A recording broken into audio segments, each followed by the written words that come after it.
இப்பொழுதும் ஆண்டை வார்த்தையை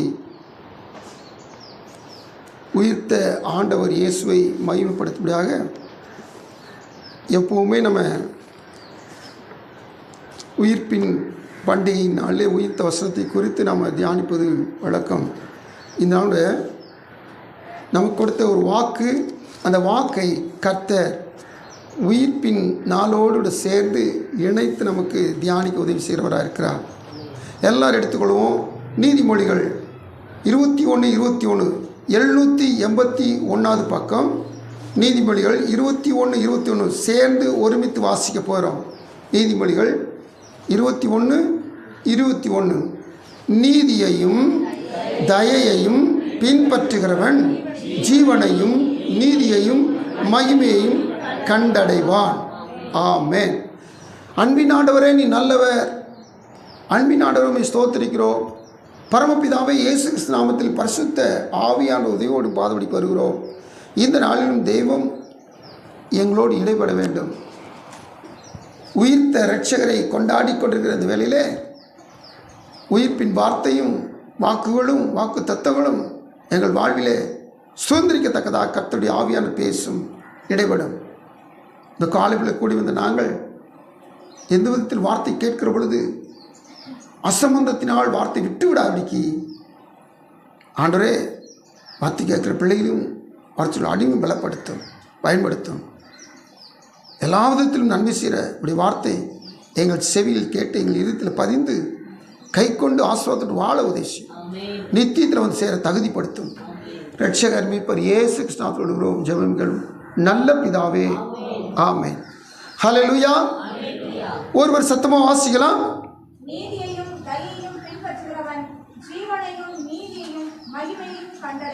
ஆமென். கர்த்தருக்கு ஸ்தோத்திரம். இந்த நாளில் கர்த்தராய் தெய்வம் உயிர்ப்பின் வார்த்தைகளை குறித்து நம்ம வாசித்தோம்.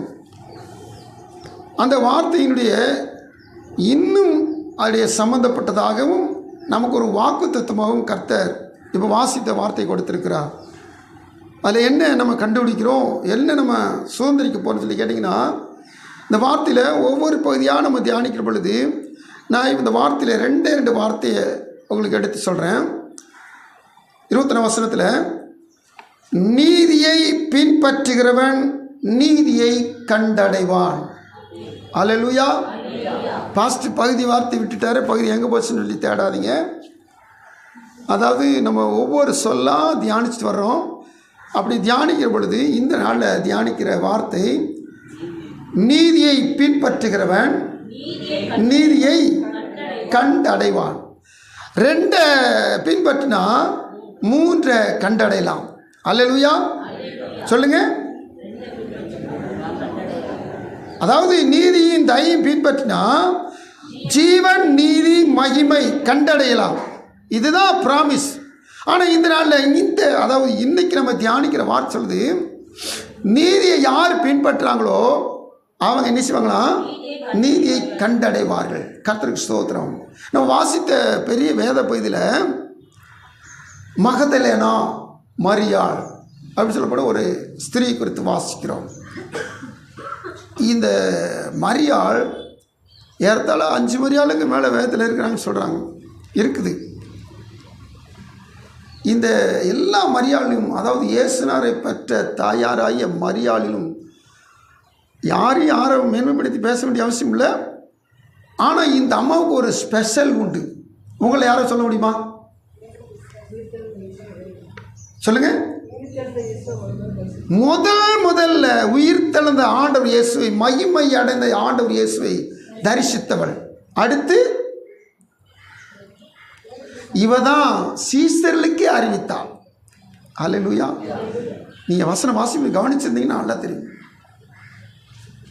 இந்த உலகத்துக்கே முதல்ல இயேசு உயிர்த்தார் என்று சொல்லி, உயிர்த்ததை கண்டேன் என்று சொல்லி சாட்சி பகர்ந்தவள், முதல் சாட்சி இந்த மகதலேனா மரியாள் தான். அல்லேலூயா. கர்த்தருக்கு ஸ்தோத்திரம். அப்படி ஒரு விசேஷித்த ஒரு பெண். அவ நீதியை பின்பற்றினான். நீதினா யாரு?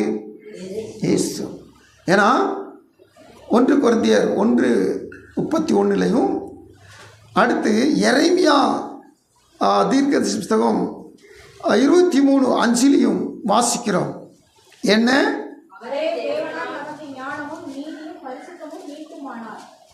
ஆண்டு பேர் எத்தனை பேர் இதில் இருக்கு? ஆண்டு இந்த இடத்துல 4 பேர் இருக்கா? அதில் ஒரு பேர் நீதி. கர்த்தருடைய பெயர் நீதி. இந்த நீதியை இவ பின்பற்றினாள். பின்னாடி பார்க்க போகிறோம். மகதலேனா மரியாள் என்ன செஞ்சாலாம்? நீதியை பின்பற்றினாள், நீதியை பின்தொடர்ந்தாள், நீதியை ஃபாலோ பண்ணா. அதனால இந்த மரியாள் நீதியை கண்டடைந்தாள். பாருங்க, எல்லாரும் நீதியை கண்டடைஞ்சாங்க. பேதுருவும் பார்த்தார்ல, பவுலும் ஒரு நாள் பார்த்தார்ல, உயிர்த்தெழுந்த இயேசு அவரும் தரிசித்தார்ல. அல்லேலூயா. இன்னைக்கு தேவ பிள்ளைகள் அநேகருக்கு தேவன் தம்மை வெளிப்படுத்துகிறார். ஆனால் முதலில் இந்த நீதியை கண்டடைந்தவள், இந்த உலகத்தில் முதல்ல மகிமை அடைந்த இயேசுவை கண்டடைந்த ஒரே ஒரு பெண் இந்த மகதலேனா மரியாள் தான். அவள் பட்ட பிரயாசங்களை வாசிக்க போகிறோம். நாம் சும்மா இருந்துக்கிட்டு ஒன்றும் கிடைக்கல, அப்படி இல்லை இப்படி இல்லைன்னு சொல்லி நம்ம சில நேரத்தில் நம்ம ஆண்டரவே என்ன சொல்ல கம்ப்ளைண்ட் பண்ணிக்கிட்டு இருக்கோம். இல்லை, தேவ சமூகத்தில் இந்த அம்மா எவ்வளவு பிரயாசப்பட்டாங்க தெரியுமா? இவங்க நம்ம வாசித்த முதல் பகுதி என்ன வாசித்தோம்? மார்க் வாசித்தோம். இந்த மார்க்கில் 1 முதல் 8 வரைக்கும் உள்ள காரியங்கள் வாசிக்கிற பொழுது பொதுவான காரியம் சொல்லப்படுது. அந்த 9, 10 அல்லது 8, 9, 10 வசனங்களை வாசிக்கிற பொழுது இந்த மகதலேனா குறித்து மென்ஷன் பண்ணப்படுகிறது. அதுக்கடுத்து யோவான் எழுதின சுவிசேஷத்தில் 20ஆம் அதிகாரத்தில் வாசிக்கிறோம். அந்த யோவானில் 20லேருந்து ஏறத்தாழ மற்ற ஸ்திரீகள் வந்தாலும் இந்த மகதலேனா குறித்து தான் அதிகமாக வேத பகுதி எழுதப்பட்டிருக்கிறது. அல்லேலூயா, ஸ்தோத்திரம். காரணம், இவங்க தான் முதல்ல மகிமை அடைந்த இயேசுவை தரிசித்த வரிசையில் முதல் பங்கு பெறுகிறார்கள்.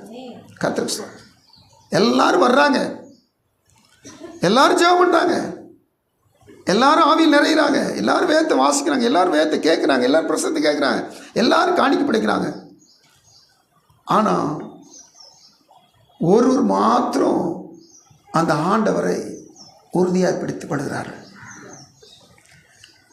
ஆண்டு சொன்ன நல்லா கவனிச்சுப்பாங்க. பவுல் சொன்னார், பந்தய சாலையில் ஓடுகிறவர்கள் எல்லாரும் ஓடுகிறார்கள். பந்தய சாலை எத்தனை பேர் ஓடுவாங்க? அநேகர் ஓடுவாங்க. ஆனால் பந்தய பொருளை எத்தனை பேர் பெற்றுக்கொள்வாங்க? ஒருவன். அல்லேலூயா. இப்படி சொல்லிட்டு பவுல் சார், அதாவது 1 Corinthians 9 அப்படி சொல்கிறார், கடைசி பதில் சொல்கிறாரு, நீங்கள் பெற்றுக்கொள்ளத்தக்கதாக ஓடுங்கள். அல்லேலூயா. பாருங்க, யோசையின் தாயாகிய மரியாள், யோவன்னாள், இந்த மகதலேனா மரியாள், இன்னும் அநேகர் இயேசுடைய சரீரத்துக்கு சுகந்த வர்க்கமடிப்படி போனார்கள். ஆனால் போயிட்டு தூதர்களை பார்த்துட்டு அல்லது வெறுங்கலரை பார்த்துட்டு என்ன செஞ்சிட்டாங்க? திரும்பி போயிட்டாங்க. திரும்பி போயிட்டு கல்லையில் இருக்கிற எம்டி கலரை போய் என்ன சொல்கிறாங்க. அப்படி சொன்ன மாத்திரத்தில் பேதுருவும் யோவானும் ஓடி வருகிறார். இதுதான் 20ஆம் அதிகாரம் யோவான் வாசிக்கிறோம். ஓடி வந்து அவங்களும் பார்த்துட்டு விசுவாசிட்டு போயிட்டாங்க. ஆனால் பார்க்கல. முதல் முறை அநேக பெண்களோடு வந்த மகதலேனா மரியாள் பேதுருட்டு சொல்லி திரும்பமா கல்லறைக்கு வர்றான். காலையில் ஒரு தடவை கல்லறைக்கு வந்துட்டு போயாச்சு. திரும்ப ஒரு தடவை என்ன செய்றா? எப்படியாவது இந்த இயேசுவை நான் பார்த்தே ஆகணும், எப்படியாவது இயேசுவை நான் தரிசித்தே ஆகணும். திரும்பி வர்றா. நாம் எதில் எஃபர்ட் எடுக்கிறோமோ, எதில் நம்ம கர்த்தருடைய சமூகத்தில் ஃபோர்ஸ் பண்ணுறோமோ, கண்டிப்பாக அதில் ஒரு பலன் உண்டு. அல்லேலூயா. பார்த்துக்குருவோம், போதும். இப்படி இருந்தால் கர்த்தருடைய நன்மையில சுதந்திரிப்பது ரொம்ப கடினம். கர்த்தருடைய சமூகத்தில் ஜெபிச்சு பாருங்க, கேட்டு பாருங்க, விண்ணப்பம் பண்ணி பாருங்க, விடாதீங்க. பரலோக ராஜ்யம் பலவந்தம் சொல்லுங்க, பரலோக ராஜ்யம் பலவந்தம் பண்ணப்படுகிறது. நீங்க எவ்வளவுக்கு எவ்வளவு நீங்க ஃபோர்ஸ் பண்ண முடியுமோ ஃபோர்ஸ் பண்ணுங்க. கத்திரி சொல்லுங்க, பெற்றுக்கொள்ளாமல் போவதே இல்லை, சுதந்திரிக்காமல் போவதே இல்லை, அடையாமல் விடுவதே இல்லை. அல்லேலூயா, கர்த்தருக்கு ஸ்தோத்திரம். இந்த மரியாள் பாருங்க, ஒரு முறை பெண்களோட வந்தாங்க, அப்புறம் திரும்பி போயிட்டு அந்த செய்தி சொல்றாங்க, இல்லைன்னு சொல்லி, ஆண்டவர் இல்லைன்னு சொல்லி. பேதுரு யோவான் வந்து பார்த்து அவங்களும் திரும்பி போயிட்டாங்க. இப்போ திரும்பவும் அந்த மரியாள் வர்றாங்க. மார்க் 9 முதல் நம்ம வாஸ்தவம் 14 1 முதல் வாஸ்தவம், அதில் எல்லா பெண்களும் வர்றாங்க. அடுத்து திரும்பி வர்றது மரியாள், மகதலேனா மரியாள் மட்டும்தான் வர்றாங்க. அதனால அவங்க தனியாக தரிசிக்க முடிஞ்சிச்சு. கர்த்தருக்கு ஸ்தோத்திரம். இது என்ன பெரிய காரியமா அப்படின்னு நினைக்கிறீங்க? மகிமை அடைந்த இயேசுவை தரிசிப்பது மிக மிக பாக்கியமான ஒன்று. கர்த்தருக்கு ஸ்தோத்திரம். இந்த பாக்கியத்தை பெற்றுக்கொண்டதுனால தான் இன்னைக்கு அந்த அம்மாவை நம்ம நினைக்கிறோம், தியானிக்கிறோம், பேசுகிறோம். கர்த்தருக்கு ஸ்தோத்திரம். நம்ம ஆண்டவர் இயேசுடைய தாயாரும் பெயர் பெற்றவங்க தான், ஸ்திரீகளுக்குள் பாக்கிய விதி தான். ஆனால் இந்த பாக்கியம் சொல்லுங்க, கவனிக்கிறீங்களா? ஸ்திரீகளுக்குள் பாக்கிய விதி யாரு? இயேசுவின் தாயாரே மரியாள். ஆனால் இயேசுவை மகிமையானது இயேசுவை கண்ட பாக்கியவதி, அத்தனை ஸ்திரீகளுக்கும் பாக்கியவதி அந்த மரியாளா இருந்தாலும் மகிமையானது இயேசுவை கண்ட பாக்கியவதி இந்த ஒரு மரியாள் தான். அல்லேலூயா, கர்த்தர் எவ்வளவு நல்லவர். தேவசூர் காத்துக்கு தேவப்பிள்ளைகள், இதுக்கு எல்லாத்துக்கும் காரணம் என் ஆண்டவரை உறுதியாக பிடிச்சிக்கிறோம், என் ஆண்டவர் மேலே தாகம் இருக்கணும், என் ஆண்டவருடைய சமூகத்தில் அவரை தரிசிக்கின்ற ஒரு வாஞ்சை இருக்கணும், ஒரு ஈகர் இருக்கணும். அப்படி இருந்தால் தான் பாருங்க இதை நம்ம பெற்றுக்கொள்ள முடியும். நீங்கள் இயேசுனார் அவர் மாம்சத்தில் ஊழியத்தில் நடந்த நாட்களில் இந்த மாதிரிலாம் குறித்து சில காரியங்களை பார்த்துட்டு நம்ம பார்க்க போகிறோம். லூக்கா எழுதின சுவிசேஷம் 8ஆம் அதிகாரம் 2-3 வசனம் வாசிங்களேன். அவர் பொல்லாத ஆவிகளையும் வாதிகளையும் நீக்கி குணமாக்கின சில ஸ்திரீகளும் 7 பிசாசுகள் நீங்கின மகதலேனா எனப்பட்ட மரியாளும் ஏரோதின் காரியக்காரனான கூசாவின் மனைவியாக யோவன்னாலும் சூசன்னாலும் தங்கள் ஆஸ்திகளால் அவருக்கு ஊழியம் செய்து கொண்டு வந்த மற்ற அநேகம் ஸ்திரீகளும் அவருடனே இருந்தார்கள். கர்த்தருக்கு ஸ்தோத்திரம். அநேக ஸ்திரீகள் பெரிய போஸ்டிங்கில் இருக்கிற அந்த ஒருத்தனோட மனைவி எல்லாருமே தன்னுடைய ஆஸ்திகளால் நினைச்சாங்களா இயேசுனாருக்கு ஊழி செஞ்சாங்க. அநேக பிசாசுகள் நீங்கினவர்களும் இயேசுக்கு முன்னாடி ஊழி செஞ்சாங்க. 7 பிசாசுகள் பிடிச்சிருந்து அதில் விடுதலை இயேசுனார் விடுதலை கொடுத்து விடுதலை பெற்றுக்கொண்ட மகதலேனா மரியாளும் இந்த கூட்டத்தில் ஒருத்தி. ஆமென். அநேக ஸ்திரீகளில் மகதலேனா மரியாளும் ஒருத்தி. சரி, அடுத்தபடியாக வசனம் வாசிக்கும் பொழுது மார்க் 15:40 இயேசுனாரை சிலுவையில் தகோட்டிருக்கிறாங்க. அப்போது வசனம் சொல்லுது 15:40 சில ஸ்திரீகளும் பாடுகளை பார்க்குறாங்க. அநேக ஸ்திரீகள் பார்க்குறாங்க. அதில் ஒருத்தி அவர் கலிலேயாவில் இருந்தபோது அவருக்கு பின் சென்று ஊழியம் செய்து வந்த மகதலேனா மரியாளும் சின்ன யாக்கோபுக்கும் யோசேப்பும் தாயாகிய மரியாளும் சலாமே என்பவளும் அவருடனே கூட எருசலேமுக்கு வந்திருந்த வேறே அநேக ஸ்திரீகளும் அவர்களுடைய இருந்தார்கள். கர்த்தருக்கு ஸ்தோத்திரம். இந்த வார்த்தையை கவனிச்சு பாருங்க. அநேக ஸ்திரீகள் சிலுவை பாடுகளின் மத்தியிலும் இயேசுவை ஃபாலோ பண்ணிக்கிட்டே இருக்கிறாங்க. அடுத்தபடியாக நீங்கள் வாசித்து பார்த்தீங்கன்னா மார்க்கு 15:47 வாசிங்க. அவரை வைத்த இடத்தை மகதலேனா மரியாளும் யோசேயின் தாயாகிய மரியாளும் பார்த்தார்கள். கர்த்தருக்கு ஸ்தோத்திரம். ஊழி செஞ்சபோது கூட இருந்தாங்க. அதுக்கடுத்து இயேசு சிலுவையில் தொங்கும்போது பாடுகளை அனுபவிக்கிற இயேசுவை பார்க்கும்போது கூட இருந்தாங்க. அதுக்கடுத்து எந்த இடத்துல போய் ஆண்டவர் அடக்கம் பண்ணுறாங்க அதையும் நினைச்சாங்க, பார்த்துக்கிட்டு இருந்தாங்க. அடுத்தபடியாக இயேசுநாதருக்கு சுகந்த வர்க்க வரும்போது அநேகர் வர்றாங்க. அதுலேயும் இந்த மகதலேனா மரியாள் ஒருத்தி. 16:1 வாசிக்கிறோம். ஓய்வு நாளான பின்பு மகதலேனா மரியாளும் யாக்கோபின் தாயாகிய மரியாளும் சலாமே என்பவளும் அவருக்கு சுகந்த வர்க்கங்களும் அவைகளை வாங்கி கொண்டு வாரத்தின் 1ஆம் நாள் அதிகாலையிலே சூரியன் உதயமாகிற போது கல்லறை இடத்தில் வந்து கல்லறையின் வாசலில் இருக்கிற கல்லை நமக்காக எவன் புரட்டி. சரி, போதும். இப்போ அநேகரோடு கூட அந்த யார் வந்தது? மகதலேனா மரியாளும் வந்தாள். ஆனால் 8ஆம் வசனத்தில் என்ன செஞ்சுட்டாங்கன்னா, நடுக்கமும் திகிலும் அவர்களை பிடித்தபடினால் கல்லறை திறந்த இடக்கு சரீரத்தை காண பயந்துட்டாங்க. என்னாச்சு ஏதாச்சு? அவர்கள் சீக்கிரமாய் வெளியே வந்து கல்லறை விட்டு ஓடினார்கள். அவர்கள் பயந்திருந்தபடினால் ஒருவருக்கு ஒன்றும் சொல்லாமல் போனார்கள். இந்த கூட்டத்தோடு அவங்களும் போயிட்டாங்க. இப்போது நம்ம யோவானில் வர்றோம். அங்கே போய் என்ன முதல்ல மாதிரி சொல்கிறாங்க. பேதுருவும் யோவான் வர்றாங்க. வந்துட்டு பார்த்துட்டு அவங்களும் போயிட்டாங்க. இப்போ திரும்பி பாருங்கள், 9ஆம் வசனம் 16:9, மார்க் 16:9 வாசிக்கிறோம். வாரத்தின் முதலாம் நாள் அதிகாலையிலே இயேசு எழுந்திருந்த பின்பு கர்த்தருக்கு சொல்கிறோம். இதைத்தான் யோவானில் வாசிக்கிறோம். எப்படி தரிசனமானார்? அங்கே தோட்டக்காரரை பார்த்து பேசுகிறா, அங்கே வெளியே இருக்கிற ஆட்களை தூதரை பார்த்து பேசுகிறா, அதுக்கடுத்து ஏசாரி பார்த்து பேசுகிறா, தோட்டக்காரர் என்று எண்ணி பேசுகிறார். அப்போ தான் ஆண்டவர் இயேசு தன்னை வெளிப்படுத்துகிறார். அல்லேலூயா, கர்த்தருக்கு ஸ்தோத்திரம். தேவசவர் காத்துக்கு தேவ பிள்ளைகள் நல்லா கவனமாக பாருங்க. இந்த ஆண்டவர் இயேசு யார்கிட்ட வாஞ்சை இருக்குன்னு பார்க்குறார், யார்கிட்ட தாகம் இருக்குன்னு பார்க்குறார். ஸ்தோத்திரம். ஒரு ஃபார்மாலிட்டிக்கு கர்த்தரை தேடவே கூடாது. ஒரு அன்பின் நிமித்தமாக கர்த்தர் நமக்கு எவ்வளவு நன்மை செஞ்சிருக்கிறார், கர்த்தர் எவ்வளவு பெரியவர். வேதம் சொல்லுது, அவர் உயர்ந்தவராயிருந்தும் தாழ்மையிலவர்களை பார்க்கிறாரா, நோக்கி பார்க்கிறார். நம்மளை புழுதியிலிருந்தும் குப்பையிலிருந்தும் தூக்கி எடுத்து நம்மளை எங்கே உட்கார வச்சிருக்கிறாரா? பிரபுக்களோடும் ஜனத்தின் அதிபதிகளோடும் உட்கார வைத்திருக்கிறார். இவ்வளவு பெரிய ஆண்டவரை நரகத்துக்கு நேராக போய்கிட்டது நம்மளை இன்னைக்கு பரிசுத்த மகிமை நிறைந்த எப்போதும் மகிழ்ச்சி உள்ள பேரின்பம் நிறைந்த நித்தியத்துக்கு நேரம் நடத்தி கொண்டு வருகிறார். அல்லேலூயா. அழுகையும் பற்கடிப்பும் இருக்கிற அந்த நரகத்துக்கு நேரம் போன நம்மளை திசை திருப்பி நம்மளை கொண்டு வந்திருக்கிறார்.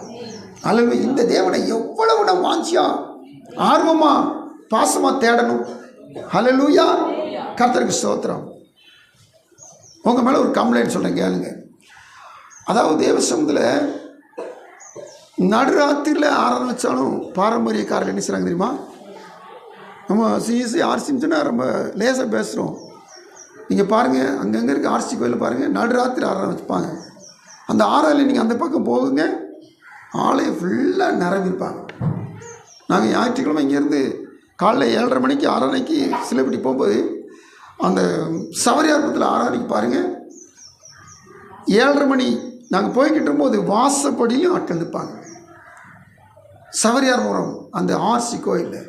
அப்போ அதுக்கு முன்னாடி அவங்க எப்போ எழுந்திரிச்சிருப்பாங்க, எப்போ குளிச்சிருப்பாங்க, அந்த ஆலயத்தில் பின்னாடி வரைக்கும் நிற்பாங்க. கர்த்தருக்கு சொல்லுவோம். பாரம்பரியக்காரன் சனத்தை நம்ம அற்பமாக பேசுகிறோம், நம்ம ஆவிக்குரியவர்கள், நம்ம பெந்தேகோஸ்துக்காரன் சொல்லி பேசுகிறோம். அந்த வாஞ்சை நமக்குள்ளே வரணும், அந்த தாகம் நமக்குள்ளே வரணும். அல்லேலூயா, கர்த்தருக்கு ஸ்தோத்திரம். இந்த மகள மரியாள் எப்போ போனாங்களாம்? நம்ம வசனம் எப்படி வாசிக்கிறோம்?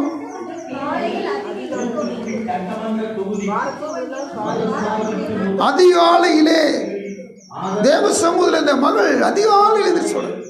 நம்ம இன்னொரு காரியத்தை சொல்றீங்க இல்லைங்க, நம்ம ஏதோ ஒரு பின்னணியிலேருந்து வந்தோம். அதாவது ஊமையான பேசாத சில காரியங்கள் வழிபட்டோம். அந்த வழிபடும் போது எந்நேரம் எந்திரிச்சோம், எந்நேரம் குளித்தோம், அந்த துணி ஈரத்தோடு போய் அந்த தெய்வத்தை என்ன செஞ்சோம்? வழிபட்டவங்க சொல்லுங்களேன், வழிபட்டாங்களா இல்லையா? ஆனால் இன்னைக்கு ஆவிக்கிற வாழ்க்கை வந்தோமா அசம்பந்தமாயிருது. அப்படிலாம் அங்கே ஓடணும், அப்படிலாம் அங்கே செஞ்சோம். ஆவிக்கிற வாழ்க்கைக்கு வந்த மாத்திரத்தில் ரொம்ப டல்லாயிரும். இது நீங்கள் கிடையாது. உங்களை கர்த்தரை விட்டு, கர்த்தருடைய அன்பை விட்டு, கர்த்தருடைய அந்த ஐக்கியத்தை விட்டு பிரிக்கிற இருளின் ஆதிக்க கிரி மந்தத்தை உண்டாக்கும். ஒரு காலத்தில் சினிமா தியேட்டருக்கு ஓடும் போது எப்படி ஓடணும்? சினிமா பார்க்குற போது 7 மணிக்கு ஷோ தொடங்கிருந்தீங்கன்னா 6:30க்கெல்லாம் டிக்கெட் எடுத்து அங்கே உள்ள மக்கள் அன்றைக்கி சொல்லும் போது சொன்னாங்க, அந்த ஸ்க்ரீனை தூக்குவான், அதுக்குள்ளே போகணும். அப்புறம் ஃபஸ்ட்டு எழுத்து போடும், அதுக்குள்ளே போகணும். இப்படி ஒவ்வொருத்தரும் ஒவ்வொரு காரியத்தை மனசில் எண்ணி அப்படி ஓடுவாங்க. நமக்குள்ளே ஒரு எண்ணம் வரணும், கர்த்தரை முதல்ல போய் ஸ்தோத்திரம் பண்ணுற மனுஷன் நானாக இருக்கணும். அல்லேலூயா. மகிமை அடைந்த இயேசுவை நீங்கள் தரிசிக்கணுமா? மகிமை அடைந்த இயேசுனால் நீங்கள் சான்று பெற வேண்டுமா? கர்த்தரை தேடுங்க, கர்த்தரை பின்பற்றுங்க. நீதியை பின்பற்றின இவள் நீதியை கண்டடைந்தாள், இயேசுவை கண்டடைந்தாள். அதிலும் கூட முதலாவது கண்டடைந்தாள். எல்லாரும் புகழப்படுகிற, எல்லாரும் போற்றப்படுகிற அளவுக்கு இந்த மரியாள் கண்டடைந்தாள். கர்த்தருக்கு ஸ்தோத்திரம். அப்போ ஆண்டுடைய சமூகத்தில் இந்த மார்க் 16:10 முதல் பகுதி சொல்லுது,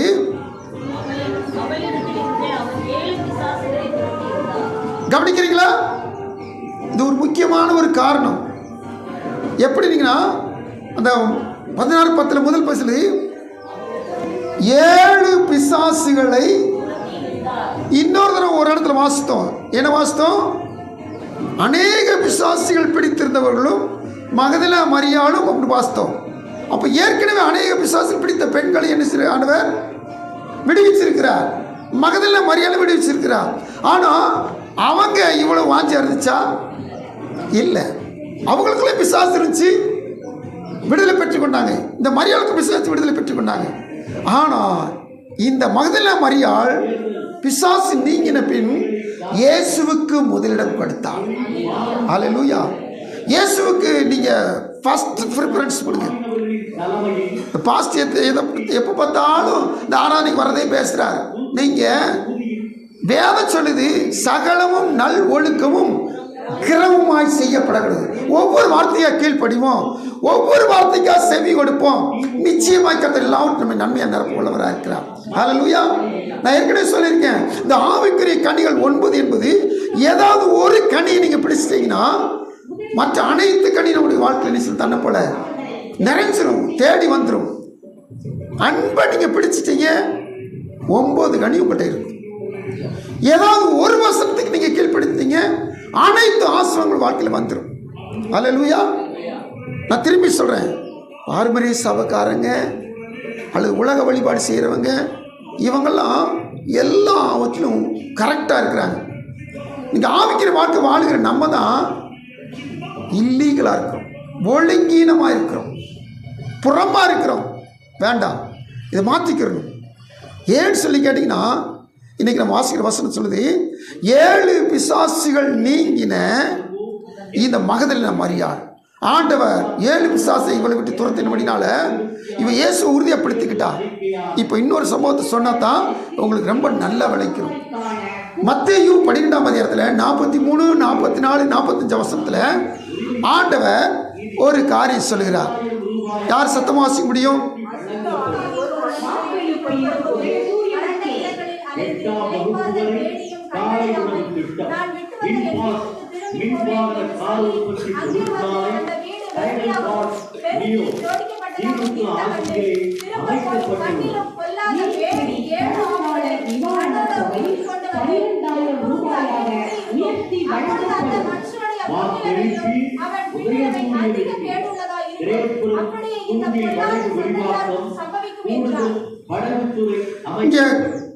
வாசிக்கிற வசனம் சொல்லுகிறது, ஒரு அசுத்த ஆவி ஒரு மனுஷன் ஒரு அசுத்த ஆவி புறப்பட்டு போயிடுச்சுன்னா அந்த அசுத்தாவை என்ன செய்யுமா?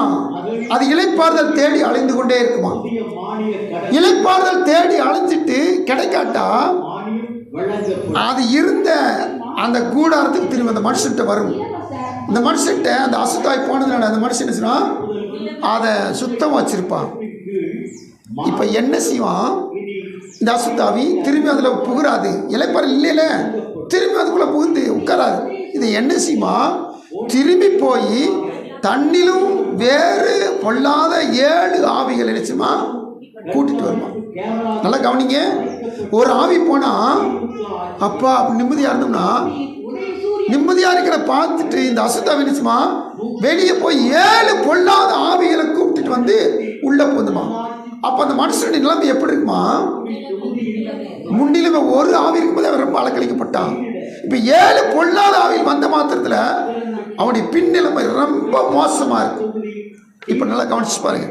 இப்போ மரியாள்கிட்ட வருவோம். மரியாள்கிட்ட வந்தால் 7 பொல்லாத ஆவி மரியாளுக்குள்ளே இருந்துச்சு. 7 பொல்லாத ஆவி கத்தடிச்சிட்டானா துரத்திட்டார். துரத்தின பிற்பாடு இவன் நீதியை நினைச்சிட்டான், பின்பற்ற ஆரம்பிச்சிட்டான். இந்த நீதியை பின்பற்றதுனால நீதியை கண்டடைய ஆரம்பிச்சிட்டான். இந்த நீதியை கண்டடைஞ்சதுனால நீதி இவளுக்குள்ளே வாசம் செய்தது. ஹல்லேலூயா. நல்லா கவனிச்சு கேளுங்க. ஒரு பொல்லாத ஆவி போனால் 7 பொல்லாத ஆவியில் அது கூட்டு வரும். இப்போ 7 ஆவி போயிருக்குது. இந்த 7 ஆவி போய் மரியாளுக்குள்ள இயேசு இல்லாமல் இருந்திருந்தா சொல்லுங்க, எத்தனை திரும்பி வந்திருக்கும்? 49 ஆவி திரும்பி வந்திருக்கும். அல்லேலூயா. மரியாள் நிலைமை எப்படி இருந்திருக்கும்? ஆனால் அதற்கு இடம் கொடுக்காம மரியாள் நினைச்சிட்டா 7 ஆவி போன மாத்திரத்தில் இயேசுவை உள்ளே தக்க வைத்து கொண்டார். அல்லேலூயா. இன்னைக்கு அநேக நேரங்களில் இயேசுவை நம்ம என்ன செய்யணும்னா கோபப்படுத்தி பாவம் செஞ்சு இயேசுனாரை முறுமுறுத்து நம்மளை விட்டு என்ன செய்யணும், கொஞ்சம் தள்ளி நில்லுங்க ஆண்டவரே. அநேக நேரத்தில் அப்படிதான் செய்கிறோம். அநேக நேரங்களில் நம்ம வாய் விட்டு சொல்கிறோம். பார்த்தீங்களா, நான் சர்ச்சுக்கு போகிறேன், சர்ச்சுக்கு போகிறதுனால நான் உன்னை விட்டுட்டேன். சர்ச்சுக்கு மட்டும் நான் போகாமல் இருந்திருந்தேன், இந்த இயேசு மட்டும் நான் ஏற்றுக்கொள்ளாமல் இருந்தேன்னா இன்னைக்கு நடக்கிற கதையே வேற. நீங்கள் சொல்லியாச்சுல, நடத்திட்டீங்கன்னு அர்த்தம். அப்படி சொல்லவே மனசில் பிசாசன் விதையை போடுவான். ஆனால் அந்த விதையை அடிச்சிடும், பிசாசு போட விதையை தூக்கி எரிஞ்சிடும். அதுக்கு தண்ணி ஊற்றி அதை வளர விட்டு அது கனி கொடுக்க வச்சிடவே. கவனிக்கிறீங்களா? பிசாசு அநேக சிந்தையில் கொண்டு வருவான். அதாவது என்னென்ன கெட்ட காரியங்கள் வருமோ, என்னென்ன மனசில் அநேகம் எழுமோ, ஆனால் அனைத்துக்கும் நீங்கள் அந்த விதைக்கு தண்ணி ஊற்றவே கூடாது. இயேசு நாமத்தில் அந்த நினைவுகளை விட்டு அகன்று ஓடிப்போ. பெருமை வரும், தன்னைத்தானே மகிமைப்படுத்துகிற காரியம் வரும். நான் இதெல்லாம் செஞ்சேன்னு சொல்லி வரும். ஒன்றுக்கு நீங்கள் என்ன செய்யக்கூடாது, இடம் கொடுத்துருவேன் கூட. இடம் கொடுத்துட்டீங்க, அப்புறம் 7 போனது 49 திரும்பி வரும். எந்த காரணத்தை கொண்டு தேவ சந்தருக்கு தேவ பிள்ளைகள் இந்த இயேசுவை நாம் பின்பற்றுவதாக காணப்பட வேண்டும்.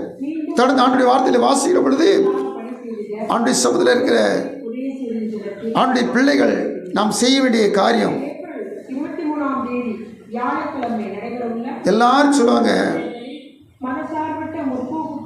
பொய் சொன்னோம்னா அந்த ஒரு பொய்யை மறைக்க சொல்லுங்க,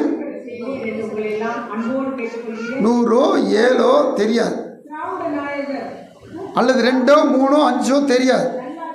ஒரு பொய் சொல்லிட்டோம்னா அந்த பொய்யை மறைக்க நம்ம என்ன செய்யுமா, பல பொய்கள் சொல்ல வேண்டியது வரும். உதாரணத்துக்கு வேதத்தில் ஒரு ஆள் சொல்லுங்க அப்போ,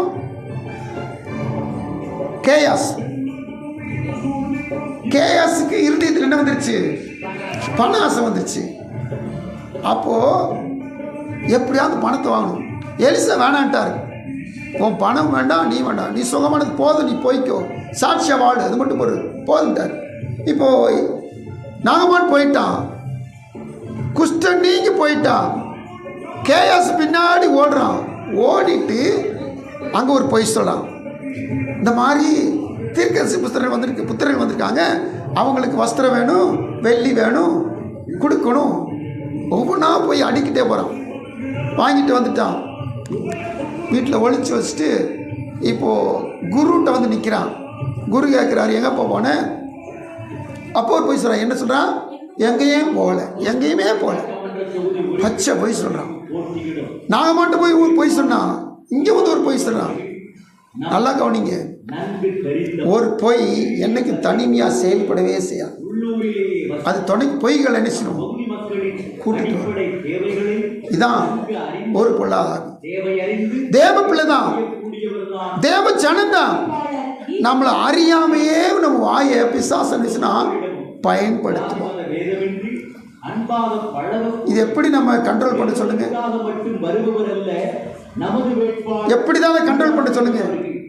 பொய் என்பது எல்லாருக்கும் சர்வ சாதாரணமாக இருக்கும். இருப்பவர் தொகுதி மக்களின் எல்லாருக்குமே எல்லா காரியத்திலுமே பொய் வருது.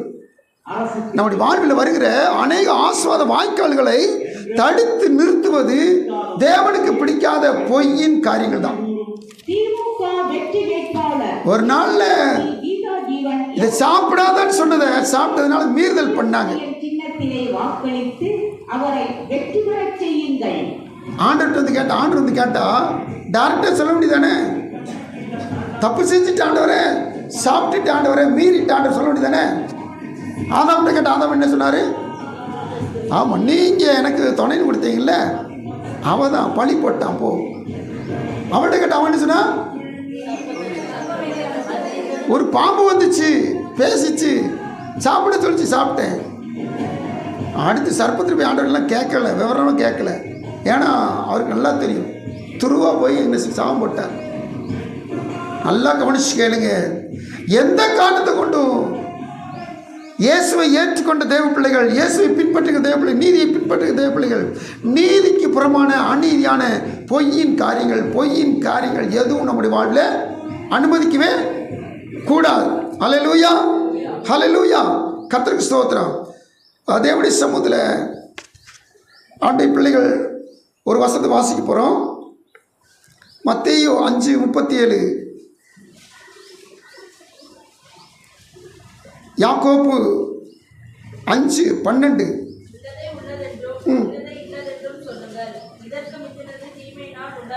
இதற்கு மிஞ்சினது தீமையினால் உண்டாயிருக்கும்.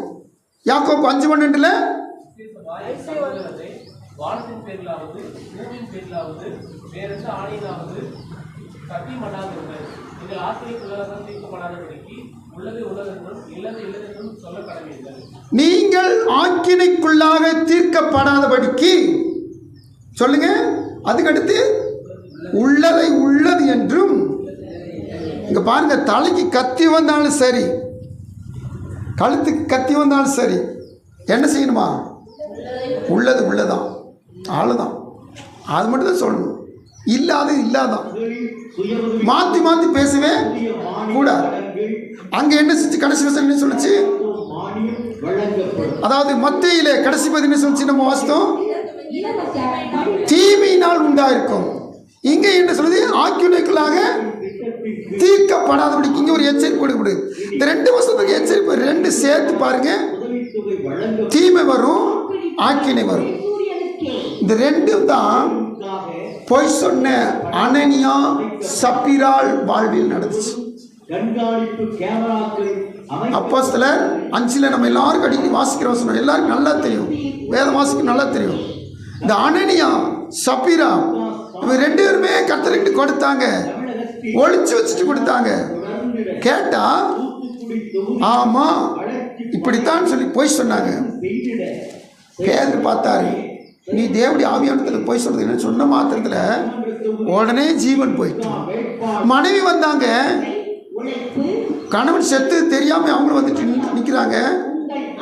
ஏமா இவ்வளவு தானே விட்டுன்னு கேட்டா அவங்களும் சேர்ந்து ஆமான்றாங்க. பொய்க்கு மனைவி ஒரு இணை, ஒரு சாட்சி, பொய்க்கு ஒரு சாட்சி. உடனே பேதர் சொல்றாரு, உன் கணவனை அடக்கம் பண்ணவங்க வெளியே வந்து நிற்கிறாங்க, நல்ல உயிரோட நின்றுக்கிட்டு இருக்க சப்பீரால பார்த்து சொல்றாங்க, உன்னையும் இப்போ வெளியே கொண்டு போக போறாங்க. உயிரோடு நின்றுக்கிட்டு இருக்கல பார்த்து சொல்றாங்க, உன்னையும் பண்ணி சொல்ல அடக்கம் பண்ண போறாங்க. இதற்கு மிஞ்சினது தீமையினால் உண்டாயிருக்கு. ஆக்கினைக்குள்ளாக தீர்க்கப்படாதபடிக்கு நீங்க உள்ளதை உள்ளது, இல்லது இல்லதுன்னு மட்டும் சொல்லுங்க. அல்லேலூயா. தேவ சமூகத்தில் இதனால உயிர்த்தெழுந்த இரட்சகர் இயேசுவை பின்பற்றின மரியாள் உயிர்த்தெழுந்த இயேசுவை கண்டடைந்தார். நாமும் கண்டடைய இந்த இயேசுவை, நீதியுள்ள தேவனை